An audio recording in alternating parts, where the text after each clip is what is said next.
বীরভূমের জনসভা থেকে বিজেপিকে তীব্র আক্রমণ তৃণমূল কংগ্রেস নেত্রী মমতা বন্দ্যোপাধ্যায়ের।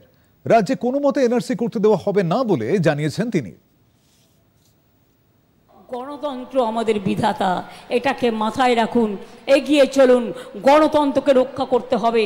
আর এবারে যদি মোদি জিতে যায়, দেশে কাউকে থাকতে দেবে না, কাউকে থাকতে দেবে না, কাউকে থাকতে দেবে না।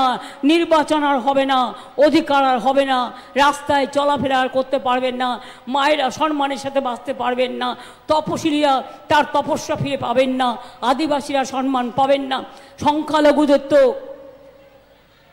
মুখেই বলে বাদ করে দাও, আর পেছনে লুকিয়ে লুকিয়ে বলে কি ভাই একটু ভোট হবে, একটু ভাগ করে দাও না, একটু বিজেপি, একটু কংগ্রেসকে দাও না, একটু সিপিএমকে দাও না। এসব অঙ্ক আমি বুঝি, এসব অঙ্ক আমি বুঝি। এরা হচ্ছে দুমুখ। কিন্তু জেনে রেখে দিন, নিশ্চিন্তে থাকুন সংখ্যালঘু ভাই বোনেরা, কোন রকম সামাজিক নিরাপত্তা, আপনাদের জীবনের নিরাপত্তা ক্ষুণ্ণ হবে না আমরা থাকতে। এনআরসি নিয়ে কাউকে কারো অধিকার কেড়ে নিতে দেবো না।